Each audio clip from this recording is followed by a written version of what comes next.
This man, named Guang Yao, was a Hong Kong police officer in 1993. During a pursuit of a serial killer, he accidentally entered the elevator of a building. Suddenly, the sky filled with thunder and lightning, and the elevator began to plummet rapidly. When Guang Yao woke up from unconsciousness, he realized he had traveled to Hong Kong in 2018. Staring at this unfamiliar world, he froze, thinking to himself how Hong Kong could have become so luxurious overnight. Even the newspapers on the street bore the date of 2018. Realizing something was wrong, Guang Yao borrowed $1 from a passerby and used a nearby public phone. However, none of the phone numbers he dialed connected. Hurrying back to his home, Guang Yao discovered that his wife and daughter were nowhere to be found. Instead, a stranger answered the door. It was then he realized he might have traveled through time. Determined to return to 1993, Guang Yao immediately went back to the same building. He ran up the stairs to the rooftop, then took the elevator back down to the ground floor. However, stepping out, he was still in 2018. Refusing to give up, he ran back up to the rooftop and took the elevator down again. Yet, he remained stuck in 2018. Guang Yao tried this process over a dozen times, until even the security guard couldn't stand to watch anymore. Out of options, Guang Yao decided to visit his old bar for information, only to find out from a waiter that the bar had closed long ago. Around the same time, a female police officer was arresting a pimp. After detaining the suspect, the other officers began checking IDs. Guang Yao, realizing he had no identification, fled the scene. However, the alert female officer chased after him.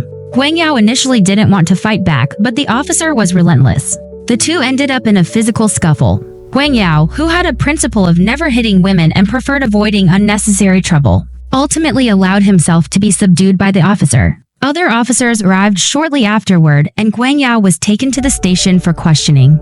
Faced with the officer's interrogation, Guang Yao remained silent. After all, how could he explain this situation? He couldn't possibly tell them he was from 1993. Eventually, Guang Yao insisted that the officers were not high-ranking enough to handle his case and demanded to speak to their superior. Left with no choice, the officers called their superior. When Guang Yao saw the man walk in, he was stunned. The superior was none other than his former subordinate, Wai Dao, from 25 years ago.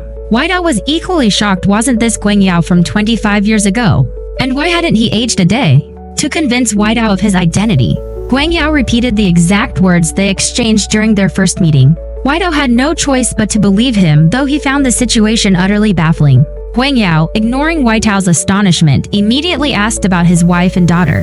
Wai Dao explained that he had lost contact with them years ago, after Guang Yao disappeared 25 years ago. His wife had searched all over Hong Kong with their daughter. Hoping for more answers, Wai Dao brought Guang Yao to meet their former boss. The old boss was equally stunned to see Guang Yao alive. The old boss reminded Guang Yao that investigating cases was now the responsibility of the current police force. And since Guang Yao no longer had an official identity, he was just a civilian. At this point, Wai Dao suggested that Guang Yao could use the identity of an undercover agent who had recently died to return to the force. After some thought, the old boss agreed. Thus, Guang Yao rejoined the police force under the identity of Chen Jiaji, an undercover agent. Coincidentally, the female officer he had fought with earlier became his partner. Due to their initial misunderstandings, neither of them had a good opinion of the other. What Guang Yao didn't know, however, was the true connection between him and the female officer.